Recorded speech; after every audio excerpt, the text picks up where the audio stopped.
కొత్త బిజినెస్ కోసం ఆలోచిస్తున్నారా? ఈజ్ ఆన్ డిస్ట్రిబ్యూషన్ కోసం కాల్ చేయండి 9154729854.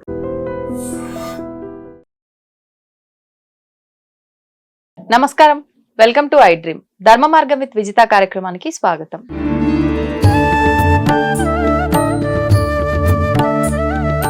ప్రస్తుతం మనతో పాటు ఉన్నారు ప్రముఖులు శివరుద్ర సాధు గారు. ఇప్పుడు వారితో మాట్లాడి శరన్నవరాత్రుల ప్రారంభోత్సవం ఎప్పటి నుంచి, అసలు ఈ నవరాత్రుల్లో ఏం చేయాల్సి ఉంటుంది, ఎటువంటి విధి విధానాలు ఆచరించాల్సి ఉంటుంది, చాలా మంది ఈ సమయంలోనే ఎక్కువగా అమ్మవారి దీక్షలు కూడా తీసుకుంటూ ఉంటారు ఈ 9 రోజుల పాటు. ఆ దీక్షల గురించి, ఆ తర్వాత విజయదశమి పండుగ దాని గురించి, ఇవన్నీ కూడా వారితో మాట్లాడి తెలుసుకునే ప్రయత్నం చేద్దాం.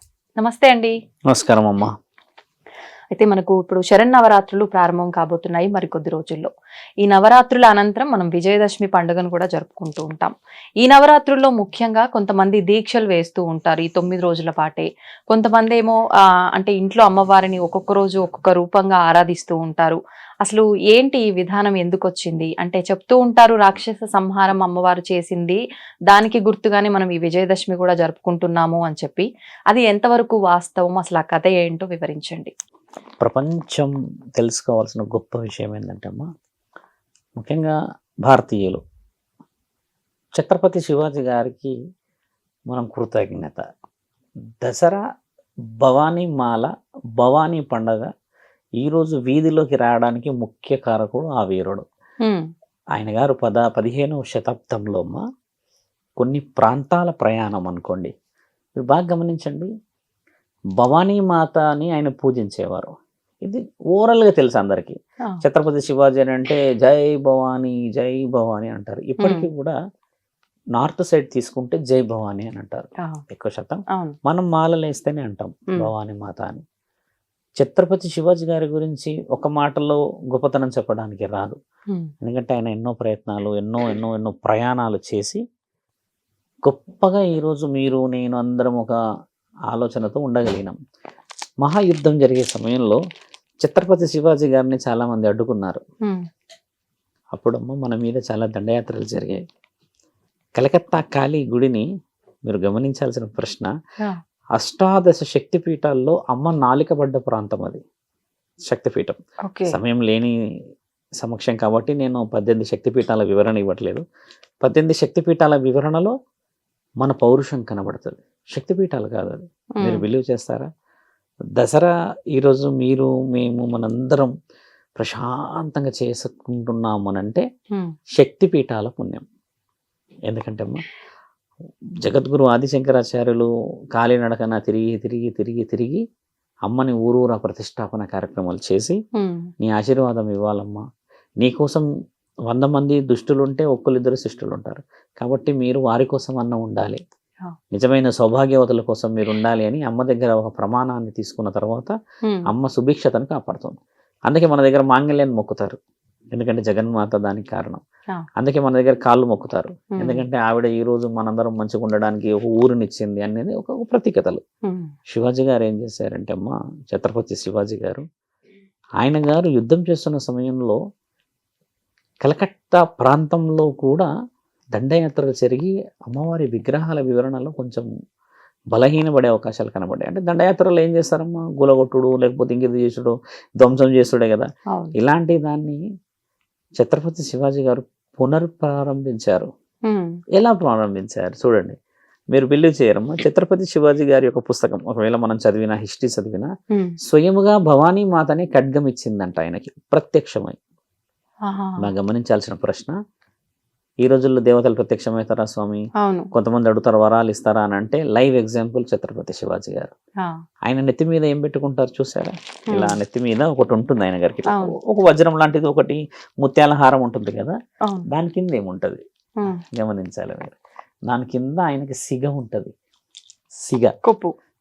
ఇప్పుడు ఇలా ఉందా, అలా సాధువుల దగ్గర ఉంటుంది, అలా సిగ ఉంటది. ఆయనకు అలా సిగ, ఆయన రాజు, స్వయంగా రాజు ఉండడం చేత, ఆయన ఒక రాజ్యానికి అధికారి ఉండడం చేత అది కనబడకుండా ఆయనకు గౌరవార్థంగా కట్టుకొని పోతాడు. ఆయన గారు వచ్చేసి అమ్మ అర్ధనారీశ్వరి తత్వాన్ని ఎక్కువ పూజిస్తాడు. ఇది కూడా మనకు తెలియాల్సిన అవసరం. ఛత్రపతి శివాజీ గురించి, దసరా గురించి ఎందుకు స్వామి? అసలు శరన్నవరాత్రుల్లో పాయసము దద్దోజనాల గురించి మాట్లాడాలి కదా.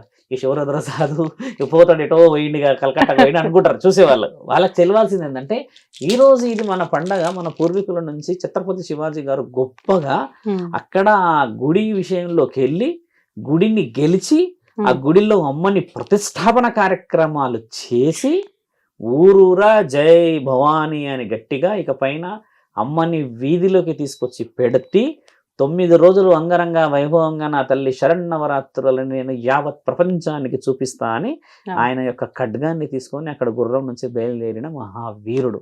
ఒకసారి మీరు ఊహించుకోవచ్చును, శివాజీ అక్కడ ఆయన గారు మహారాజు గారు అమ్మని ప్రతిష్టాపన చేసి అమ్మకి ఆయన బొటన వేలుతో బొట్టు పెట్టి గుర్రం మీద వచ్చే ఆ తరుణం ఒకసారి ఊహించుకుంటే అమ్మ ఎంత గొప్ప, ఎంత వివరణ గెలిచి వస్తే ఈ రోజు మీరు నేను ఇక్కడ ఫీల్ అవుతున్నాం.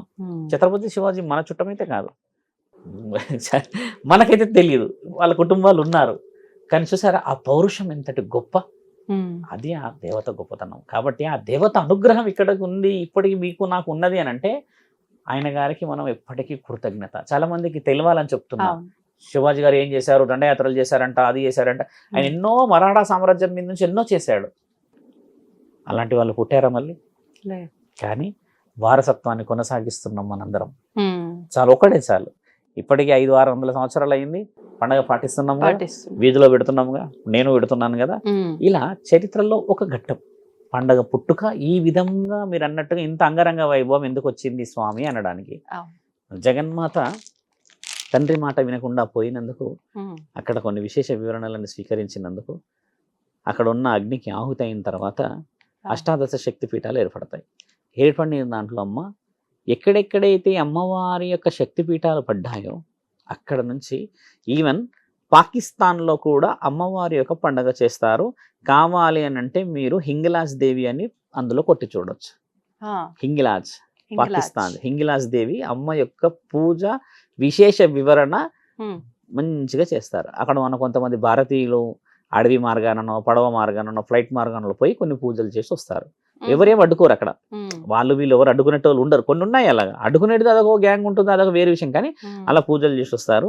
తర్వాత ఇటువైపు వచ్చి చూస్తే అమ్మవారి యొక్క గజ్జబడ్డ ప్రాంతం తమిళనాడు నుంచి కిందికి వెళ్ళినాక లంక, శాంకేరి, మన శాంకరీదేవి అంటారు కదా, అక్కడ తాయి పూసమని తమిళనాడు ప్రజలు పడవ మార్గాన 108 రకాల ధూప దీప నైవేద్యాలు తీసుకెళ్తారంటే నమ్ముతారా?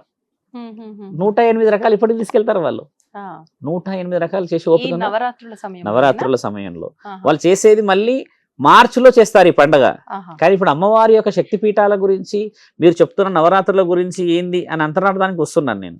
ఇలా ఇలా ఇలా తీసుకొస్తూ వస్తూ వస్తూ ఎవరి గౌరవాన్ని వాళ్ళు కాపాడుతున్నారు. జగన్మాత భూమండలానికి ఎందుకు వచ్చింది? శక్తి పీఠాలు ఆల్రెడీ ఇక్కడ ఉన్నాయి.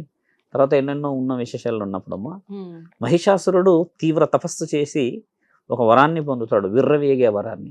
మరణం ఇలా కాదు అలా అని, అలా కాదు ఇలా ఉండాలి అని అన్నప్పుడు శక్తి సరిపోలేని సమక్షంలో పార్వతీమాతని అందరూ చేరి ఇలా ఒక రాక్షసుడు స్త్రీలని తక్కువ చేస్తూ స్త్రీల యొక్క స్థావరాల ధ్వంసం చేస్తూ వస్తున్నాడు అన్న విశేష వివరణ అందించిన తర్వాత జగన్మాత అడ్డుకోవడానికి పోయినప్పుడు వాడి యొక్క శక్తిని గమనించి చావు ఈ విధంగా పరమశివుడు రాసి ఉంచాడని చెప్పి నా శక్తి సరిపోవడం లేదు అని చెప్పేసి అమ్మ రూపాలను ఎత్తుతుంది.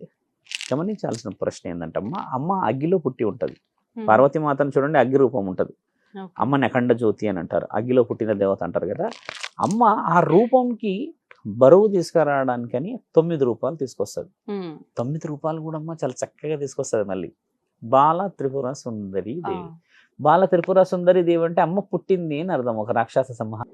బాల త్రిపుర సుందరి దేవి అంటే చాలా మంది యువకులు మన వాళ్ళు యూత్ అంతా మన అమ్మవారి విగ్రహం పెడతారు కాబట్టి మొదటి రోజు అమ్మ 3 అవతారాల్లో ఉంటది. ఇది గమనించాలి.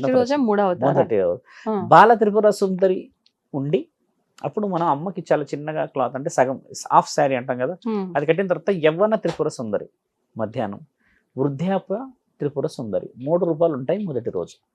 మన వాళ్ళకి బాల త్రిపుర సుందరి అని పాటిస్తారు, కానీ కొందరు పౌరహిత్యంలో కొంచెం బాగా బలంగా కొంచెం అంటే ఎక్కువ శాతంగా నాలెడ్జ్ పురాణాల మీద ఇట్లున్న వాళ్ళు ఆ విధంగా అలంకరించుకుంటూ వస్తారు. ఇప్పుడు మేము చేయబోయే దాంట్లో కూడా అలా ఉంటుంది. అమ్మని అలా అలంకరించిన తర్వాత బాల త్రిపుర సుందరి ద్వారా ఏం నేర్చుకుంటాం మనం అంటే సమాజానికి అమ్మ ఏమి ఇవ్వదలుచుకుంది అంటే ఒక సమస్య పరిష్కారానికి జగన్మాతే పుట్టింది. ఉమ్, అంటే అవతలి యొక్క శక్తియో లేకపోతే అవతల రాక్షసుడి యొక్క బలమో తెలుసుకోవడానికి. ఉమ్, అమ్మ అలా రూపాన్ని తీసుకున్న తర్వాత ఉమ్, 5 ముఖాలతో, ఇప్పుడు మనం సహజంగా గాయత్రి దేవి అనగానే 5 ముఖాలు గుర్తుకొస్తాయి. నాకు తెలుసమ్మా, హైదరాబాద్లో చాలా తక్కువ శాతంగా ఉన్నాయి గుడులు. ఆ, ఈసీఐఎల్ దగ్గర నుంచి టువర్డ్స్ దమ్మాయి కూడా పోతూ ఉంటే ఒక కాలనీలో ఉందమ్మా గాయత్రి దేవి ఆలయం. ఉమ్, ఉమ్, చాలా చక్కగా ఉంటుంది, చిన్న విగ్రహం ఉన్న ఉమ్, గాయత్రి దేవి 5 ముఖాలతో ఉంటుంది. అంటే మన దగ్గర అమ్మవారిని అలా స్వీకరించము. అవును. 5 ముఖాలు పంచభూతాలకు సాక్షి, అంటే పంచభూతాల అనుమతి. ఇక్కడ మీరు అన్నట్టుగా నేను అమ్మవారి విశేష వివరణ చెప్తూ ఉన్నాం. ఉమ్, చూడండి, పాయసం గురించి కొంత మనం మాట్లాడుతూ ఉంటాం, అటుకుల బెల్లం గురించో లేకపోతే ఇంకేదో. అంటే దానికి మన ఇష్టం అది. ఉమ్, కానీ నేను అమ్మ యొక్క వచ్చిన వివరణ. ఉద్దేశం చెప్తూ ఉన్నాం. గాయత్రి దేవి వచ్చిన తర్వాత అమ్మ వచ్చేసి అన్నపూర్ణాదేవి. అన్నపూర్ణాదేవి ఎందుకు వచ్చింది అసలు, అది మనం చాలా వివరంగా తెలుసుకోవాలి. ఉమ్, రాక్షసుడు సంహరణ అనేది మొదలు పెట్టక ముందుకు ఉమ్, విజృంభణ చేస్తూ ఉంటాడు ఊరు మీద, గ్రామాల మీద పడి. అప్పుడు ప్రజలందరికీ సుభిక్షత లోపిస్తుంది కదా. అవును. కాబట్టి ఆ జగన్మాత రావడం చేత ఉమ్, అమ్మ ముఖ్యమైన ఉద్దేశం ఏంటంటే అన్నపూర్ణాదేవి అని అంటే ఆవిడ గారు కావలసిన వ్యవసాయాన్ని అభివృద్ధి తీసుకురావడానికని ఒక రూపం. ఉమ్, తర్వాత మళ్ళీ చూడండి అమ్మా, లలితాదేవి అవతారం ఎత్తుతుంది. ఉమ్, ఇప్పుడు మన దగ్గర మీరు స్పష్టంగా గమనించండి, లలితా సహస్రనామాలందరూ చదువుతారు తల్లి. అవును. లలితాదేవి సహస్రనామాలే ఎందుకు చదవాలి? పార్వతీదేవిదో లేకపోతే దుర్గామాతదో లేకపోతే ఇంకేదో ఎందుకు చదవరు? ఉమ్, మీరు ఎక్కడైనా ఏదైనా సడన్ గా గుడిలోకి వెళ్ళండి, అమ్మవారి గుడికి, ఏం చదువుతున్నారమ్మా అంటే లలిత. ఒకటి విష్ణు సహస్రనామం అంటారు, లేదంటే లలిత సహస్రనామాలు అంటారు. లలితాదేవి యొక్క ప్రత్యేకతలు ఏమిటి, ఉమ్, ఆవిడ ఏం చేయగలుగుతుంది, ఆయురారోగ్యాల గురించి అని చెప్పేసి బాలింతలే కానీ చిన్నపిల్లలే కానీ వృద్ధులు ఉన్న వాళ్ళందరికీ ఆవిడ కోమలత్వాన్ని తీసుకురావడాన్ని అని చెప్పి ఒక రూపం. ఉమ్, సరస్వతి మాత రూపం ఎత్తుతారు. అంటే మీకు అవును. చెప్పాను, సరస్వతి మాత అంటే మన దగ్గర అక్షరాభ్యాసం కాదు, బాగా గమనించాలి. సరస్వతి మాత అంటే అక్షరాభ్యాసం కాదు. ఉమ్, అక్షరాభ్యాసం అనేది బ్రహ్మ మానస పుత్రుల ద్వారా సరస్వతి మాత మనకు ఆశీర్వాదం ఇస్తుంది. కానీ అక్షరాభ్యాసం అనేది పిల్లలకి ఎందుకు వివరించాలి అని అంటే మన జ్ఞాన సంపదతోని ఉమ్, తెలివితోని ఏదైనా సాధించవచ్చు. అక్షరాభ్యాసమే మనం అని దిదిపిస్తూ ఉన్నాం. కానీ అమ్మ వచ్చిన రూపాలలో జ్ఞానంతోని సంపాదన చేసి అంటే సాధించగలుగుతాం అనేది నేర్చుకోవాలను. అక్షరాభ్యాసం రోజు పలకలిస్తాము, చేస్తాము, ఇది చిన్న వివరణ, అంటే అంత డెప్త్గా పోక ముందుకు. తర్వాత అమ్మ ఇప్పుడు మహాచండీ రూపాన్ని తీసుకున్నప్పుడు చండీ అనే విషయాన్ని, కాత్యాయని అనే విషయాన్ని అంటే వివరిస్తామా. చండీ రూపం మన దగ్గర ఎక్కడుంది? ఉమ్, మహాచండీ విగ్రహాలు చూసారు ఎక్కడన్నా మీరు? ఎక్కడ చూడలేరు మీరు. ఉమ్, కాశీలో ఉంది అమ్మవారి విగ్రహం, తర్వాత నార్త్లో ఉంది. ఉమ్. మహాచండీ రూపం ఎందుకు వచ్చింది? ఆ. మహాచండీ యాగం పేరున్నారా? విన్నాం. చండీ యాగం. విజృంభణ. ఒకసారి రాక్షస సంహారం కోసం. కూర్చున్నది నిలబడింది అని అంటే వేసుకుపోతుంది అంతే. ఇంకా ఆహా. అంటే ఆవిడ ఉగ్ర రూపం, మహాచండీ రూపం. ఓకే. కానీ మహాచండీ రూపాన రాక్షస సంహారణ చేయలేదే. ఆ, అంటే ఆ రూపాన్ని నిక్షిప్తం చేసింది దుర్గామాత శరీరంలోకి. ఇదొక వివరణ. ఇలా అమ్మ శక్తులన్నింటినీ నిక్షిప్తం చేసింది ఎవరి కోసం అని, ఉమ్, ఒక ఆయుధాన్ని సిద్ధం చేస్తుంది ఆవిడ. ఆహా. ఆ ఆయుధాన్ని సిద్ధం చేసి చేసి చేసి ఎవరి మీద వదిలింది? మహిషాసురుడి మీద. మహిషాసురుడి మీద వదిలేటప్పుడు కూడా ఉమ్, అమ్మకి శక్తులు చాలా అవసరం ఉన్నాయి. ఉమ్, ఇప్పుడు మీరు అన్నట్టుగా మహాచండీ తర్వాత అమ్మవారి విశేషం వివరణ చెప్తూ ఉంటే ఉమ్, మహిషాసుర వర్ధని అనే ఒక రూపం ఉంది. మహిషాసుర వర్ధని రూపం తర్వాత మహంకాళి రూపం కూడా అంటారు. ఆ, తర్వాత రాజరాజేశ్వరి రూపం, అమ్మవారి 10వ రూపం అంటే శాంత రూపిణి. ఉమ్, మహిషాసుర వర్ధని రోజే మహంకాళి రూపం ఎత్తుతుంది. అంటే అమ్మ మహంకాళి రూపం ఎత్తే ముందు ఉమ్, 8 రూపాయల శరీరానికి తీసుకొని ఉమ్, రాక్షస సంహరణకి దిగుతుంది. ఆ. దీని తర్వాత రాక్షసుడు ఎలా చంపబడ్డాడు చరిత్రలో బాగా గమనించాలి. ఉమ్, మహిషాసురుడికి ఉన్న వరం ఏంటంటే అమ్మ, తల కిందికి వంచితే అప్పుడు నేను చనిపోయినట్టు అని వరం మేలక? ఉంటుంది. ఆయన తల వంచాడు కిందికి ఎవరికి? ఆ, అహంకారుడు. ఆ, ఇప్పుడు అహంకారం మీకు బాగా అహంకారం ఉంది అనుకోండి, ఉమ్, నా లోపల ఇన్నర్ ఫీలింగ్ ఏముంటుంది? ఒక్కసారన్నా వీటి తల వంచాలి ఉమ్, అన్న ఫీల్ ఉంటుందా ఉండదా? ఉంటది. ఎక్కడో ఉంచడు. మహిషాసురుడికి ఉన్న వరం ఏంటంటే అమ్మ, వాడి అహం చచ్చిన తర్వాతనే వాడిని చంపాలి అనేది వరం ఆయనకి. ఉమ్, అహం ఎవరి దగ్గర తెస్తుంది మరి? ఉమ్, ఫస్ట్ నీ అహం చావాలి. అంటే నువ్వు క్షమాభిక్ష పడిన తర్వాత తల తీసేస్తే విలువ ఉంటుంది కదా. ఉమ్, వాడికి అహము చావదు, చావు లేదు, రెండు. ఓకే. అమ్మవారు ఏం చేస్తారంటే ఎన్ని యుద్ధాలు చేసినా ఏ విధంగా బతుకుతూ బయటపడుతూ ఉంటే అమ్మ ఒక సర్కిల్ గీస్తుంది. ఉమ్, ఒక సర్కిల్ గీసి అందులో నుంచి రమ్మని అడుగుతుంది. ఉమ్, ఆయన అందులో వచ్చేటప్పుడు తల కిందకి ఉంచుతాడు, ఉమ్, ఉంచినప్పుడు తల తీసేస్తుంది అమ్మ. ఎన్ని వ్యూహాలు వేసింది చూసారా? అన్ని యుద్ధాలు చేసింది. అంటే నువ్వు నేను చేసుకుంటూ వచ్చింది దాంట్లో అమ్మ. ఒక యుద్ధం గురించే చెప్తున్నాను. మీరన్న ధూప దీప నైవేద్యాల గురించి ఇంకా రాలేదు, ఏం చెయ్యాలనేది ఏం జరిగింది శాసనంలో చెప్తున్నాం. అలా జరిగిన తర్వాత మహిషాసుర వరదని అంతైనాకమ్మ అమ్మ శ్రీ రాజరాజేశ్వరి రూపం శాంతియుతంగా చేరింది. ఇక్కడ వరకే అమ్మ రూపాల విశేషాలు. అంటే పాయసాలు పెట్టుకుంటారు మొదటి రోజు, తర్వాత అమ్మ కట్టె పొంగలి పెడతారు, భక్షాలు తెలంగాణలో అంటారు, బొప్పట్లు అంటాం కదా అవి పెడతారు. తర్వాత మన వాళ్ళు ఏమో అటుకుల పాయసం చేస్తారు, దద్దోజనం చేస్తారు, పెరుగుతూ ఉంటుంది అది. తర్వాత పరమాన్నాలు చేస్తారు, వడలు, తర్వాత లడ్డూలు, ఇవన్నీ ప్రత్యేకంగా అమ్మవారు మన యొక్క ప్రత్యేకంగా చేసుకునేది. బతుకమ్మలు ఇప్పుడు ఇక్కడ ముఖ్యమైన ప్రశ్న ఏంటంటే అమ్మ ఎంగిలి పూల బతుకమ్మ అమ్మ రాక ముందుకే చేస్తాం. 22 పండుగ 21 చేస్తాం. తర్వాత నుంచి మొదలు పెడుతుంటమ్మా. ఒక్కొక్క బతుకమ్మకు ఒక్కొక్క ప్రత్యేకత ఉంటే 6వ రోజు సరస్వతి మాతకు ఆడడం ఇష్టం ఉండదు. ఇక్కడ వచ్చిన సమస్య అది. మళ్ళీ ఆ రోజు అలిగిన బతుకమ్మ, ఆమెకి కేవలం చదువుల మీద ఉంటుంది ధ్యాస. కాబట్టి 6వ రోజు మనం బతుకమ్మ ఆడకూడదు, అది అలిగిన బతుకమ్మ. ఇక్కడ వివరణ ఏంటంటే బతుకమ్మ పెడుతున్నాం అంతేకాని మన సంస్కృతి క్యారీ చేయట్లేదు. 5వ రోజు లక్ష్మీమాత. లక్ష్మీమాత రావడం చేత అమ్మ కొంచెం ఆరోగ్య పరిస్థితి ఎందుకు కలిగి ఉంటుందని బతుకమ్మలో చెప్పిన కదా. అంటే ఆవిడ పుట్టుక కారణం చేత ఆ రోజు ధూపదీప నైవేద్యాలు బలంగా చేస్తారు. ఆ రోజు హోమం చేయడం చాలా శుభ సూచకం. అంటే అమ్మ మనము బతుకమ్మ పండుగలలో అమ్మవారి రూపం, ప్రసాదం, తర్వాత అమ్మవారికి కావాల్సినది బతుకమ్మ. ఇవన్నీ ఎలా కలిసి వచ్చాయో మీరు గమనించాల్సిన అవసరం. ప్రకృతి. ఇప్పుడు మీరు వివరణకి వెళ్తే అమ్మ చాలా మంది అంటే నాకంటే గొప్ప వివరణ ఇచ్చేవాళ్ళు, పూజల గురించి చెప్పేవాళ్ళు ఉన్నారు. నా ముఖ్యమైన ఉద్దేశం ఏంటంటే మన పండుగ ఎలా వచ్చింది, ఎందుకు వచ్చింది. నీ దగ్గర ఉంటే నువ్వు అమ్మ ఏదైనా పెట్టుకుంటావు, నీ దగ్గర ఉంటేనేమో పండ్లు పెట్టుకుంటావు, లేకపోతే నువ్వు రేగి పండ్లు అయినా పెట్టుకోవచ్చు, అవి చిన్నవి కాబట్టి. కానీ అమ్మవారు స్వీకరించేది మనస్సాక్షి. మనసు అంటే మా ఉద్దేశం ఏంటంటమ్మా, పండగని 22వ తారీఖు నుంచి ఈసారి 2వ తారీఖు రోజు దసరా, విజయదశమి, మహర్నవమి. అంటే మన వాళ్ళు చేయాల్సింది కూడా ఏంటంటమ్మా, పండగ రోజు మీరన్న దీక్ష నియమ నిబంధనలు గురువు యొక్క ఆలోచన ద్వారా తీసుకొని ఉండాలి. జై భవానీ మాల కాదు ఇది, మన పూర్వీకులు ఇచ్చిన గౌరవార్థం ఇది. చెప్పులు వేసుకోకుండా, మాంసాహారం తినకుండా, శారీరకముగా కలవకుండా ఉండడమే దీక్ష యొక్క ముఖ్య ఉద్దేశం. అది 9 రోజులే చేయొచ్చా? 9 రోజులు చేసి, అంటే కొంతమంది మన మిత్రులందరికీ కూడా ఒక ఆలోచన ఏముందంటమ్మా, 9 రోజులు పండుగ చేసిన రోజు దసరా యాటలు కోస్తారు మన వాళ్ళు. మన దగ్గర అందరూ డబ్బులన్నీ కలుపుకొని కూర్చొని చేసుకునేది ఉంది. అమ్మ ఖచ్చితంగా ఆశిస్తుంది అది. అంటే సంస్కృతికి విలువలు చెప్తున్నాము. దుర్గామాత ముందు ఆశించదు. అమ్మ రూపాలు వేరు. ఎందుకంటే అమ్మ రూపం మహిషాసుర వరదని వచ్చిన తర్వాత, మహంకాళి రూపం ఎత్తిన తర్వాత ఆ రూపాలన్నీ అమ్మ దగ్గరే ఉన్నాయిగా. కాబట్టి ఏంటంటే పండగ లాగా ఇప్పుడు ఎవరైతే దుర్గామాతను పెడతారో అమ్మ వాళ్ళకి వర్తించదు, కానీ మిగతా వాళ్ళందరూ చేసుకోవచ్చును. ఈ మాలల గురించి చెప్తూ ఉన్నాం. మొదటి రోజు నుంచి అమ్మ పూజా నియమ నిబంధనలలో పర్టికులర్గా ఈ సమయం అని కూర్చుంటేనే విలువ.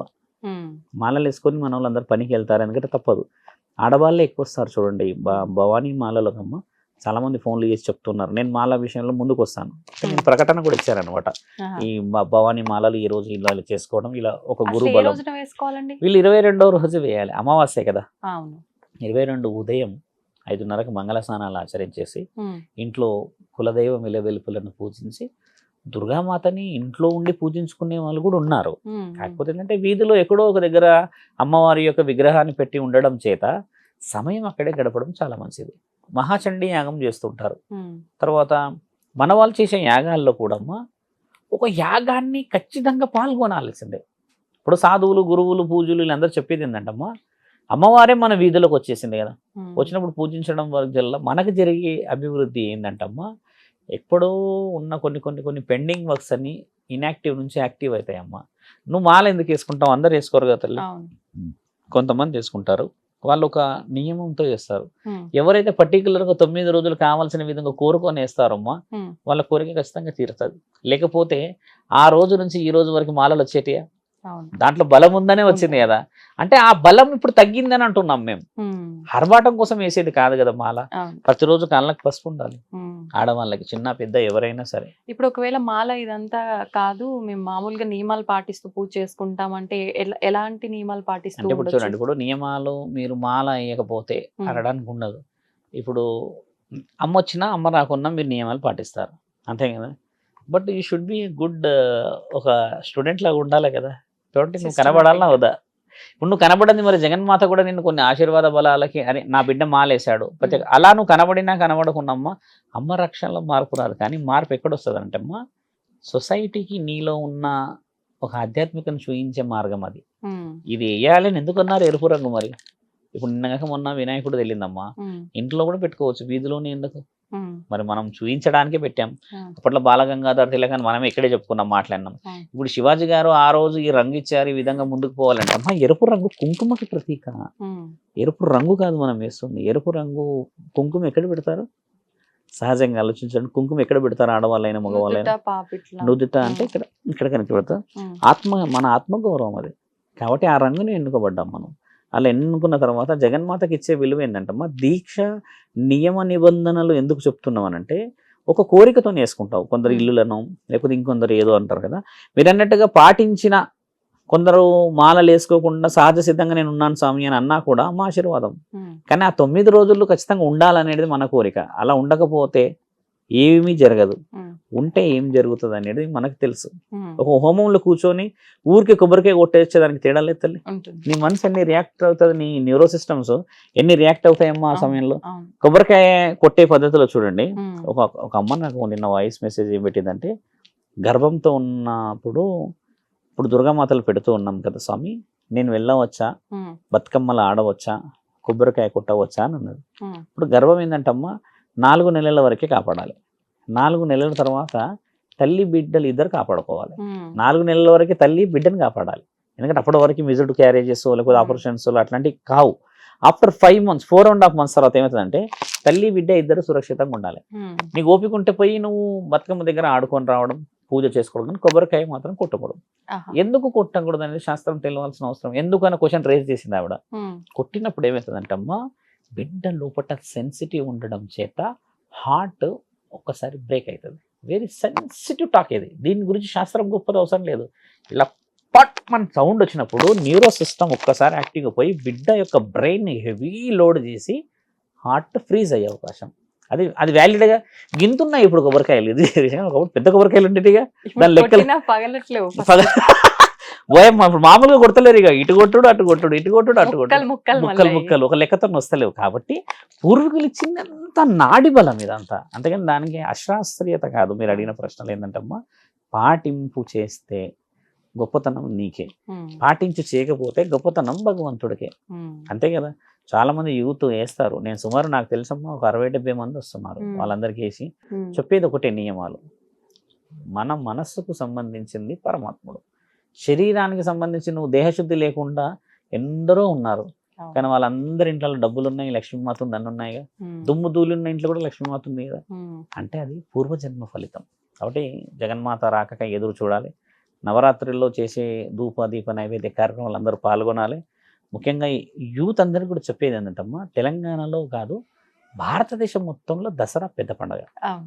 దసరా బాగా కన్నుల పండగ చూడాలంటే అమ్మ మన దగ్గర చాముండేశ్వరి మాత బెంగళూరు అమ్మవారి ఎంట్రికలు పడ్డ ప్రాంతం అది. అక్కడ పోయి చూడాలమ్మా. నెల రోజుల ముందు నుంచి అక్కడ ఏర్పాట్లు ఏమి అవుతాయంటమ్మా, మామూలు ఏర్పాట్లు ఉండవు. అక్కడ నెల రోజులు చేస్తారు. దసరా చేసే వాళ్ళు ఎవరు అంటే చాముండేశ్వరి అమ్మని. దసరా రోజమ్మా ఏనుగు మీద తెచ్చే ఊరేగింపు మనం లైవ్గా ఫోన్లో చూసినా కూడా అదొక గూస్ బంప్స్. ఎట్లా తెస్తారు తెలుసా అమ్మ, అసలు ఆ రిధము, ఆ సౌండ్ సిస్టము, అమ్మని తెచ్చే పద్ధతి బీభత్సంగా ఉంటుంది. అలాంటి గొప్ప పండుగలు అక్కడికి పోయి చూడలేం. కానీ మనం ఉన్న అమ్మ దగ్గర ఇవన్నీ చేసుకోవాల్సిన అవసరం. దసరా రోజు మన దగ్గర జరిగే గొప్ప కార్యక్రమము 10 తలకాయలు పెట్టేసి ఒక్కటే పటాకులు టపాకులు, రావణాసుడి లేపుడు. ఇది ఎందుకు? ఇది ఒకటి గమనించాల్సిన ప్రశ్న. అవునా కదా. రావణాసుని ఎందుకు కలుస్తారు ఇక్కడ? అది దసరానేమో నవరాత్రుల గురించి ఉన్నది. పార్వతీమాత లేకపోతే మహిషాసుడు వచ్చారు కదా. దసరా అనేది ఎందుకు వచ్చింది ఈ విశేష వివరణ అని అంటే అమ్మ, మనకి ఒక యుగంలో ఇది దసరా, ఇంకొక యుగంలో రావణాసుడి నుంచి తండ్రి ఆ విజయధనస్సు నుంచి విజయాన్ని సాధించాడు కదా, ఆ రోజు ఇది. కాబట్టి ప్రజలందరికీ స్వతంత్రం వచ్చింది రావణాసుడు అనే ఒక రాక్షసుడి ద్వారా అనేది మనం పాటిస్తాం. దీన్ని మనం తమిళనాడు నుంచి అలా అలా అలా అలా అలా ఇక్కడికి వస్తుంది. ఇప్పుడు వేయట్లేరు, రావణాసుని అయితే చాలా విభత్సంగా చేస్తారు మన వాళ్ళు. ఇంత పెట్టి చిన్న చిన్న చిన్న తలకాయలు పెట్టేసి అది చేస్తారు. పటాకులు అది ఇదేం పెట్టుకోవడానికి గల ఎందుకంటున్నట్టమ్మా, ఒక ఎత్తైన ప్రాంతంలోకి ఒక సందడి ఒక జాతర లాగా పోయి చూసొస్తారు. ఇప్పుడు మా ప్రాంతం కొంచెం గుట్ట ప్రాంతం, నేను ఉండే ప్రాంతం ఎత్తు ప్రాంతం కదా, అందరు అక్కడికి చేరుతారు. రావణాసుని చూడాలి హైదరాబాద్ ప్రజలు అంటే అమ్మా, అంటే మన వాళ్ళకి చెప్పేది పురాణాకులు బీభత్సం ఉంటుంది అక్కడ. ఆయనని పెట్టే పద్ధతి కానీ అది చేసే ఆ పండగ మామూలుగా ఉండదమ్మా. ఆడ నాకు తెలిసి మిగతా ఎక్కడ ఏపీ తెలంగాణలో చిన్న చిన్న కాల్చుకుంటారు, కానీ ఆయన చేసే పద్ధతే వేరు.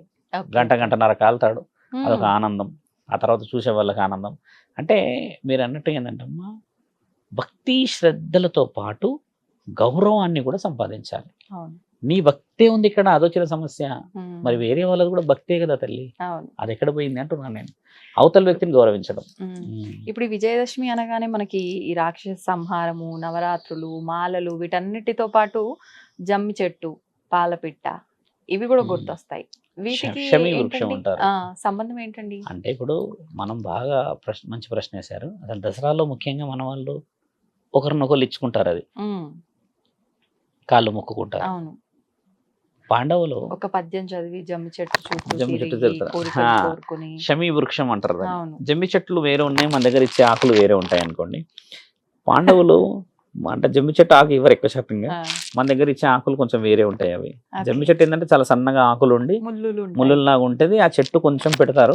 మన వాళ్ళకి ఏంటంటే ఒక ఆకు సరిపోదు, మొత్తం కొమ్మ కావాలి, చెట్టును మొత్తం వేసుకొని అలా తీసుకొని పోయి ఒకటే అల్లుకుంటే కానీ అప్పుడు కానీ బాగా ఆనందపడ్డాడు. మన దగ్గర అది వచ్చిన సమస్య. కాళ్ళు మొక్కుడు అంటే ఆచారం చాలా మంచిదమ్మా. తెలంగాణలో పుట్టినందుకు ఎంతో గౌరవం అనిపిస్తుంది ఆ ఆచారాలు చూస్తే. ఎందుకంటే మన ఇంట్లో గొడవ అయింది అనుకో తల్లి, ఆ రోజు అందరు కలిసి తింటారు. మీరు గమనించండి, ఆనందంగా ఉన్న రోజున తినకపోవచ్చు, బహుశా ఒకటి వెళ్ళిపోతాడు, నేను మళ్ళీ వస్తాను. కానీ గొడవ అయిన రోజు ఎక్కడ పోరు, అందరు ఇంట్లో ఉంటారు. ఇమ్మలు కూడా ఇమ్మలు కూడా ఆ తెచ్చే గిన్నెలో టపాయిలు మనం వేస్తే అందరూ ఆడ వెట్టడికి వచ్చి చెప్పి అందరు వస్తారు, కోపంగానే తింటారు. అంటే మన సంస్కృతి విడిపోయేది కాదు అని దీని ఒక ఆలోచన. అందరూ బాగుండాలనేది ఆలోచన. పాండవులు చేసినప్పుడే వాళ్ళు, ఆ పాండవులు ఏం చేస్తారంటమ్మా, వనవాసం చేసేటప్పుడు వాళ్ళ యొక్క ఆయుధాలని దాచి ఉంచుతారు. ఇక్కడ 8వ రోజు ఆయుధ పూజ చేస్తాం మనం. మంచి ప్రశ్న. ఆయుధ పూజ ఎందుకు చేయాలో కూడా తెలియాలి. బండిల పూజ లేదమ్మో, మళ్ళీ అది కూడా గుర్తుపెట్టుకోండి. ఈ స్కూటర్ 2 వీలర్ పూజ లేదు. కాకపోతే ఒకప్పుడు ఆయుధమే మనకి ముఖ్యమైనది. ఎందుకంటే చేతిలో పెట్టుకొని వ్యవసాయం చేసే కొడవలి, ఇంకేదో చేస్తే ఈ పెద్ద పెద్ద ఆయుధాలు ఖడ్గాలు ఉండేవి కాబట్టి వాటిది. ఇప్పుడు అన్నట్టుగా 2 వీలర్ 3 వీలర్ అంటే ఇది మన జీవనాభివృద్ధులకు వాహన పూజ వచ్చింది. కానీ ఆయుధ పూజ అది యాక్చువల్లీ. ఇప్పుడు మన ఆయుధం అంతా ఈ సిస్టమ్సే కాబట్టి, తినడానికి ఉండడానికి కాబట్టి బ్రతుకు తెరువు. వాళ్ళు ఏంటంటమ్మా, అక్కడ వృక్షం మీద ఆయుధాలన్నీ దాచి ఉంచడం చేత వనవాస జీవితాన్ని గడిపి వచ్చేసరికి ఆ చెట్టు వృక్షం కాపాడినందుకు వాళ్ళందరూ ఆశీర్వదిస్తారు. ఎందుకంటే ఒక ఆయుధాలను కాపాడగలిగిన ఒక మహావృక్షం ప్రతి ఇంట సుభిక్షతనివ్వాలి అని చెప్పేసి ఈరోజు నిన్ను ఎవరైతే గుర్తు చేసుకొని ఇంటింటా పంచుకుంటారో వాళ్ళ ఇంటిలో సిరుల పంట ఉంటుందని పాండవులు కలిసి ఇచ్చిన మహా ఆశీర్వాదం. పాండవులు ఎవరికి శిష్యులు? జగన్నాథుడికి, అంటే శ్రీకృష్ణుడు. కాబట్టి అలా ఆశీర్వాద బలం వచ్చినందుకు మన వాళ్ళు ఏం చేస్తారంటమ్మా, ఆ వస్తువు కనీసం ఇంట్లోకి వస్తేనన్న పుణ్యం అన్న ఉద్దేశంగా తీసుకుంటారు. ఒక ప్రాంతం చూసాం మేము కీసర దగ్గరమ్మ, ఒక చింత చెట్టు అంతా పెరిగింది. ఆ చెట్టు జమ్మి చెట్టు ఎవరు పట్టించుకోవట్లేరు. అక్కడికి పోయి ఎవరు తీరదు, అడవిలో ఉంది కాబట్టి. ఒకసారి నేను మధ్యాహ్న సమయంలో వెళ్తూ ఉన్నప్పుడు ఒక 15 నిమిషాల కోసం తినడానికి ఆగినప్పుడు చూసిన. కానీ ముందర పూజ చేసిన చెట్టు నుంచే తెస్తారు. అంటే పూజ అంటే పూజ చేసిన వాళ్ళు కూడా ఎవరున్నారు తల్లి? మాట ఆలోచించాలి. గుడిలో ఉంటేనేమో ఏదో విధంగా మనం పూజ చేస్తాం. ఇప్పుడు నేను ఉంటున్న గుట్ట ప్రాంతంలో ఉంది అది. నేను ఉంటున్న ప్రాంతంలో మీరు చూసి ఉండవచ్చు, కానీ అది అని అంత పర్టికులర్ ఉన్నది. అక్కడ ఉంది, శివాలయం ముందు ఉంటుంది అది. ఆ జమ్మి చెట్టుకి ఉన్న ప్రత్యేకత ఏంటంటే దేవతల ఆశీర్వాద బలం చెట్టు అది. అలా ఇంటింటికి రావాలని కోరిక. అంటే మన వాళ్ళు కొంచెం ఆకు వేరేది మార్చిరు చేసిరు అని నేను ఎందుకన్నా అంటే అమ్మా, అసలైనది లేకుండా మన వాళ్ళు చేశారు. ఇప్పుడు అసలైనది చాలా తక్కువ శాతంగా ఉండడం చేత, అంటే మనకు సిటీల్లో కాబట్టి అలా తీసుకొచ్చి పెడతారు. కానీ గ్రామాల్లో అయితే మీరు అన్నట్టు అక్కడికి వెళ్ళి పూజ చేసి అందరూ అక్కడికే వెళ్ళి ఆకు తెచ్చుకోవడం, చెట్టు దగ్గర పెద్ద మనుషులు పోతారు, జరుగుతూ ఉంటుంది ఇలా. అంటే దసరా విషయంలో అమ్మ ఎన్ని ఉన్నాయో చూడండి. మీరు అన్నట్టుగా ఆయుధ పూజ 1, శమీ వృక్షం 2, ఇంటింట ఆడపిల్లలను ఆడే బతుకమ్మ 3, పండ్లు పలహారాల ధూపదీప నైవేద్యాలు 4 అయితే దేవి 9 రూపాయలు ఎత్తేసి భూమండలానికి రావడం. ఇలా కొన్ని విశేష వివరణలు అందుకున్నందుకు అష్టాదశ శక్తి పీఠాలలో ఉన్న పుణ్యం అంతా బతికొండడం చేత ఇప్పటికీ నాకు తెలిసి అన్ని కడపలు కాపాడబడుతున్నాయి. కాబట్టి ఈసారి జరగబోయే ప్రతి దీక్షని అందరు తీసుకొని భవానీమాత అనే ఆశీర్వాద బలం పొందాలి. అన్నిట్లలో ముందుకు వెళ్ళి ఎక్కడైతే అమ్మవారి విగ్రహాలు పెడతారమ్మా అక్కడికి కోలాటంతో నిజంగా వెళ్ళి ఒక ఆలోచనని, ఒక ఆనందాన్ని, దేవుడు అందరింట్లో దేవుడే తల్లి. వేరే వాళ్ళని తక్కువ చేసుడు, వేరే వాళ్ళని ఎక్కువ చేసుడు, వచ్చిన వాళ్ళని కిందికి మీదకి చూసుడు దగ్గర దేవుడు ఉండడు. దేవుడు మనసులో ఉంటాడు. నీకు ఆడడానికి ఒక వ్యక్తి వచ్చాడు అని అంటే వాళ్ళని గౌరవార్థంగా స్వీకరించుకోవడం, దేవుణ్ణి చూడడానికి వచ్చారంటే స్వీకరించుకోవడం. వేరే వ్యక్తులని నువ్వు రానియలేని సమక్షంలో నీ దేవుడు గొప్పవాడు ఎలా అవుతాడు? మీరు హీనులు, మీకు బుద్ధి లేదు. దేవుడైతే అందరి ఇంట్లో ఉన్నాడుగా. కాబట్టి ఏంటంటే అందరినీ దగ్గరికి స్వీకరించాలి. వీధిలో అందరు కలిసి ఆడుకొని నిజమైన దసరా పండుగ చేసుకోవాలి. అసలైన దసరా ఏంటంటే అందరు కలిసి ఉండాలనే కదా ఇది ఇస్తాం పెద్ద వాళ్ళది. ఒక సాధువులాగా మేము ఇచ్చే ఒక ఆలోచన ఏంటంటమ్మా యావత్ భక్తజనులకు ఇంక్లూడింగ్ ఎవరిథింగ్ నాకు కూడా మన పై ఉన్న వాళ్ళందరి కాళ్ళు మొక్కడమే నిజమైన ఆశీర్వాదం. పెద్ద వాళ్ళని మొక్కట్లేరు. ముసలి వాళ్ళ పాపం కూర్చుండిపోతున్నారు అడుగుల మీద. ఆ అరుగులు ఉంటాయిగా ఇంటి బయట, ఎవరు పట్టించుకోవట్లేరు. కోడలు మాత్రం ఒకటే కలుస్తుంది అందరిని. అతను కలిసి గుణం లేని నీకు ఊరున్న వాళ్ళని కలుస్తారా? మర్చిపోయావా? ఒకసారి నీవు కూడా ఆ ఇంటికి కోడలు అని అందరికీ చెప్పాల్సిన విషయం ఏంటంటమ్మా, ఏ ఆడపిల్ల అయితే కొత్తగా పెళ్ళి అయిపోతుందో ఆ ఇంట్లోకి ఆ అత్త ఒకప్పుడు కోడలని గుర్తుపెట్టుకోవాలి. ఆ అత్త ఈమె కూడా ఒకప్పుడు అత్త అవుతుందని గుర్తుపెట్టుకోవాలి. అక్కడ గౌరవం వస్తుంది. ఈ పెత్తనాలు చేసే వాళ్ళకి చెప్తున్నాం ఏంటంటమ్మా, మన ఇంట్లో మన గౌరవం తెచ్చుకోకుండా ఈ కోడలేమో మా అత్త ఉండకూడదని ఆవిడ మొత్తమే జరిగిపోవాలని చెప్పేసి పూజలు పెద్ద చేస్తుంటారు. ఇలాంటి వాళ్ళందరికీ చెప్పేది ఏంటంటమ్మా, నీ అత్త నీకంటే ముందు ఆ ఇంటి కోడలు. ఈ కోడలు ఈ అత్త తర్వాత కూడా అత్త అవుతుందని ఆ అత్త గమనించాలి. కాబట్టి ఆ అత్త కోడళ్ళు ఎవరైతే పెత్తనాలు చేసుకుంటారో ఈ జగన్మాత వచ్చి నిజమైన పెత్తనం చూయించి సుభిక్షతనియ్యాలమ్మా. వివత్సంగా గొడవలు అయిపోయినాయి అత్త కోడళ్ళు, అది వినలేక ఇబ్బంది అవుతుంటుంది. అత్త కోడళ్ళ గొడవనా అమ్మ? కొడుకు ఏం చేస్తాడు? కొడుకు నాకు ఎందుకురా బాబు అని వెళ్ళిపోతాడు. కథ సాయంత్రం దాకా రాడిగా ఆయన. వీళ్ళిద్దరు చూసుడికే గొడవలు తెలుసా అమ్మ? అసలు చూసే గొడవలు అవుతాయి తల్లి. గదేం గొడవ అనిపిస్తుంది కదా, చూసే గొడవ. అన్నం పెట్టరు, కారం అన్నం పెట్టరు, పచ్చడి అన్నం పెట్టరు, నువ్వు తినేదే పెట్టుకుంటుంది కదా. ఏ అత్త అయినా ఏ మామ అయినా నీ దగ్గర నుంచి తిండి ఆశించడు. ఎందుకంటే వాళ్ళన్నీ తిని ఆ పొజిషన్కి వచ్చారు కాబట్టి గౌరవాన్ని ఆశిస్తారు. కనీసం ఈసారి వచ్చే ఆ షమీ చెట్టు ఆకువలనన్నా నిజమైన గౌరవం రావాలి, నిజమైన దసరా జరగాలనేది మా ఆలోచన. ఒకరినొకరు గౌరవించుకోలేని మనం దేవుడు గౌరవించబడతాడు అంటే నేను నమ్మలేను. నిన్ను నువ్వు గెలిచి నిజమైన దసరా చేసుకోవాలని ప్రేక్షకులందరికీ చెప్తూ దసరా శుభాకాంక్షలమ్మా. దసరా శుభాకాంక్షలు అండి. ధన్యవాదాలు. తవ్వుతూనే శివలింగం సరే దాన్ని అట్లా కప్పేసేయండి, చూపించదండి. Krishna is there. మూర్తి పూజ కాదు, సాక్షాత్ బ్రజేంద్ర నందన భగవాన్ ఉన్నారు మూర్తిలో. ఏమీ ఆశించకుండా ఆరాధించే వాళ్ళు కూడా ఉన్నారా ప్రభుజీ? నిజమైన భక్తి అంటే మనకు తెలియదు కాబట్టి